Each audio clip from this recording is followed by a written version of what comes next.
story time. Alors, très chers abonnés, très chers distingués, aujourd'hui, je vous explique comment est-ce que deux différents couples se sont séparés une fois arrivés ici. Prenez votre tabouret, mes abonnés, parce que c'est deux différentes histoires. Voilà, vont vous faire hein, l'anguille, d'accord? Alors, je commence par la première histoire, l'histoire de Fatou et d'Idrissa. Drissa et Fatou étaient en Afrique, ils avaient totalisé 6 ans de mariage et 2 merveilleux enfants ensemble. Et donc, leur procédure d'immigrer ici a marché, donc ils sont arrivés. Et à peine arrivés, ils réalisent que le système est vraiment différent de celui de l'Afrique. Voilà, ce qui est déjà normal, ils le savaient, mais vraiment, ils ne savaient pas que c'était aussi exagéré, d'accord? Donc, une fois arrivé ici, Fatou obtient un emploi, voilà, et son shift commençait de 8 h et se terminait à 17 h. Et tonton Drissa, son mari, lui, son shift commençait à 7h47, 45 et se terminait à 16h45. Mais, à la maison, les choses se corsaient. Pourquoi? Parce que toute la charge revenait à Fatou. Voilà, quand je parle de charge, la gestion des enfants, la gestion du ménage, la gestion de la cuisine, c'est-à-dire tout était sur la tête de Fatou. Voilà. Et tonton Drissa, vu le système, voilà, il ne s'est pas dérangé voilà, en se disant que bon, ici, nous sommes dans un autre système, il faudrait que j'aide ma femme dans le ménage, avec les enfants et tout. Non, lui, il avait encore dans sa tête, voilà, l'attitude de l'Afrique. Il avait encore comme costume, vous comprenez, les habitudes de l'Afrique. Pourtant, ce n'est pas ça. Vous comprenez?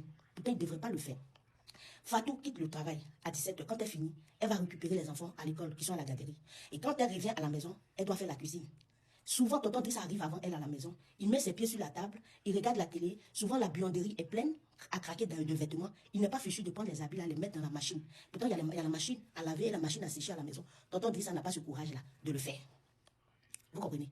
Tonton Drissa a la flemme de faire ça. Il attend que Fatou arrive. Et quand elle arrive là, c'est elle qui va mettre les habits dans la buanderie. C'est elle qui va s'occuper des enfants. C'est elle qui va aller faire la cuisine. Le lendemain, avant que les enfants ne partent à l'école, c'est elle qui va se réveiller à 4 h. Courir ici, courir là. Elle va faire tout ça. Le soir, tonton Drissa va remuer un peu rien de Fatou. Arrivé un moment, Fatou lui a fait asseoir pour lui dire, mais Drissa, ici là, c'est pas comme en Afrique. Donc s'il te plaît, est-ce que tu peux m'aider dans toutes ces différentes tâches là? Parce que même laver la toilette, c'est Fatou. Si tonton Drissa fait rien, un peu comme en Afrique. Et rien n'a changé. Tonton Drissa a dit non, hein, qu'elle n'a rien à lui dire ici. Hein. Et quand elle se plaint un peu, quand Fatou se plaint, tonton Drissa envoie piche, piche. Il envoie piche, piche à Fatou. Un bon matin, Fatou s'est levée. Elle a pris ses clics et ses claques. Elle s'est barrée avec ses enfants. Actuellement, l'affaire même là. Voilà, c'est les gens que vous connaissez là, cette affaire-là. Et tonton Drissa maintenant là, folie l'a pris ici. Il ne croit pas que Fatou l'a déposé sur petit tabouret puis elle est partie. Ça, c'est la première histoire. Maintenant, la deuxième histoire. Ça, c'était une femme, voilà, en Afrique aussi, hein, qui venait de l'Afrique avec son mari et ses enfants, mais là-bas, en Afrique, elle et le monsieur, ça n'allait pas bien. Donc, elle s'est cachée de lui, elle a fait les papiers, tout ça, pour les enfants. Et quand ça marchait, elle voulait fuir, elle voulait tchala les enfants. Mais arrivé à l'aéroport, ils l'ont bloqué, on dit, laissez passer du papa. Où ça y est, on ne voit pas ça. Donc, c'est comme ça, ils l'ont interpellé à l'aéroport. Elle était obligée d'appeler le monsieur pour lui dire. Et donc, le monsieur a refusé que ses enfants sortent. Et après ça, elle a managé le monsieur jusqu'à ils se sont réconciliés. Et lui, maintenant, il lui a donné un ultimatum. Il lui a dit que si tu veux quitter le pays avec les enfants, tu mets mon nom aussi. Et donc, c'est comme ça qu'il a mis son nom. Et les papiers du monsieur, là, ont réussi. Vous comprenez? Et toute la famille est arrivée ici. Une fois arrivée ici, là, elle ne s'est pas pressée. Hein. C'est-à-dire le gars même, là, il a gbé encore la femme. C'est-à-dire qu'il l'enceintait encore. Elle a fait un autre bébé. Je vous informe qu'eux, ils avaient la deuxième histoire du deuxième couple. Ils avaient 3 enfants. Donc, arrivé ici, le monsieur et la dame, ils ont fait encore un dernier. Ça faisait 4 enfants. Et vous savez que quand on arrive ici, les histoires d'allocation ne se font pas du jour au lendemain, ça prend un peu de temps. Quand elle a reçu l'allocation de 27 000 $ de ses 4 enfants, elle a dit au monsieur que depuis l'Afrique,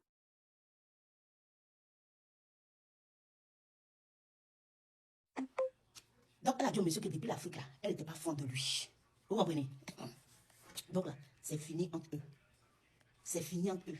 Et ici, là, quand une femme te dit que c'est fini, tu ne peux rien créer. Tu ne peux pas lui faire du chantage. Et quand tu fais du chantage, tu augmentes tes problèmes. D'accord? Elle a pris ses clics, ses claques, elle est partie. Alors, mes chers abonnés, voilà les 2 histoires. Mais ce que moi je peux donner comme conseil, c'est que ici, là, messieurs, mesdames, quand vous arrivez ici, là, c'est un autre système. Et donc, surtout quand vous quittez l'Afrique, là, vous devez vous débarrasser de vos costumes de l'Afrique et essayer de vous intégrer au système d'ici. Ici, les femmes n'ont pas de filles de ménage. Avoir ici une aide ménagère, c'est un luxe. Étant donné que vous êtes venu dans le but, voilà, de vous chercher, vous ne pouvez pas prendre tout votre salaire là pour mettre dans une aide ménagère. Donc, du coup, c'est votre femme, voilà, qui va devoir faire certaines choses. Mais j'exhorte les hommes à aider les femmes ici, dans le ménage. Si vous voulez que votre couple marche là, une fois ici, votre système de l'Afrique, laissez ça là-bas. Et puis, intégrez vos systèmes d'ici. Ça va encore fortifier votre relation. Quand votre femme est en train de préparer, elle est en train de cuisiner là, vous, l'homme, qu'est-ce que vous devez faire? Vous devez laver les assiettes. Quand votre femme est en train de laver les enfants, qu'est-ce que vous devez faire? Vous devez prendre les habits et les mettre dans la machine. Ce n'est pas la mer à boire quand même. Ça ne veut pas dire aussi que vous êtes des lâches, non. Mais non. Le système est différent. Ici, il n'y a pas d'aide. En Afrique, là, il y a les cousins, il y a les nièces même qui peuvent venir nous aider à la maison. Mais ici, là, on est seuls. Donc, aidez vos femmes à la maison. Vous, les femmes aussi, là. Il ne faut pas l'argent d'ici, là, va vous faire perdre la tête. Il ne faut pas le système d'ici aussi, là, va vous faire perdre vos valeurs de femmes africaines, quand même.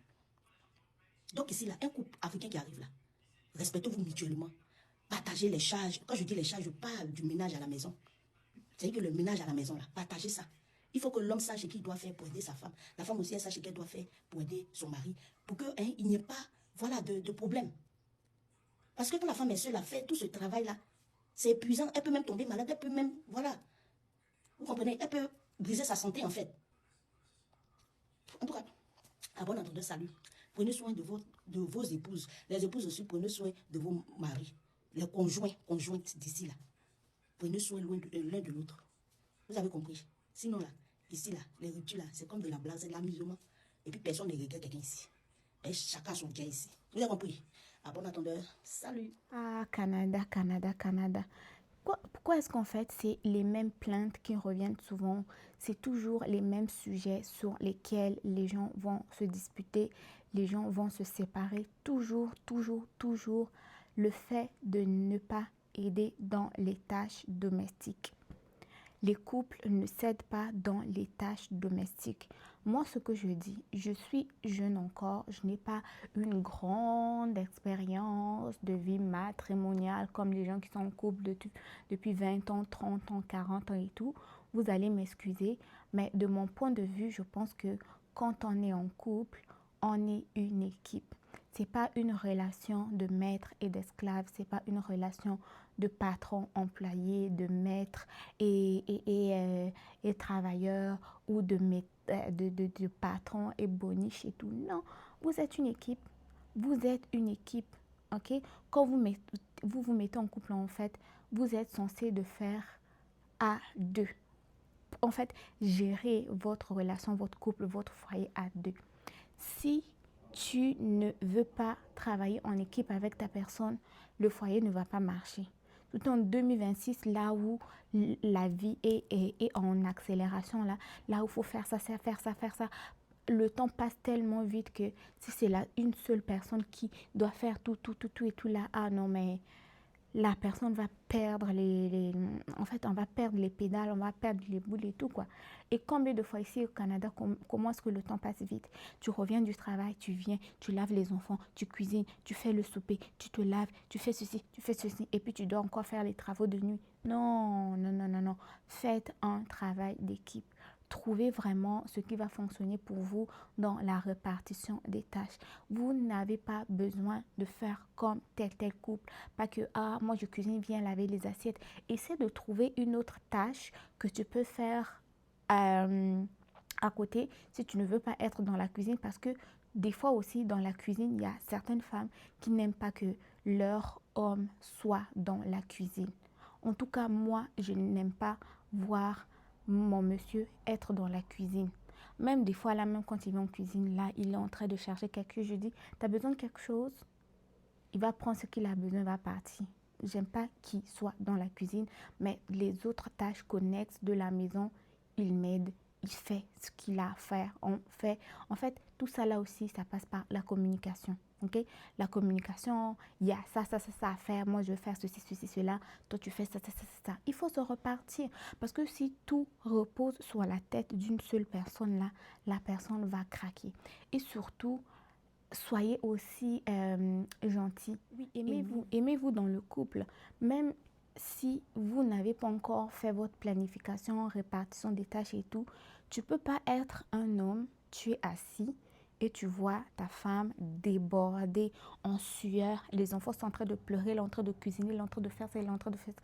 Et puis toi tu es assis, ça là c'est méchant. Ça là c'est méchant. Ça montre tout simplement que tu n'aimes pas ta femme. Parce que si tu l'aimes, tu ne peux pas la laisser courir partout, perdre la tête et tout ça là. Non, non, non. Il faut penser au bien-être mental de tout un chacun dans le couple. La femme doit penser au bien-être mental de monsieur et monsieur doit penser au bien-être mental de madame, bien-être mental et physique d'ailleurs.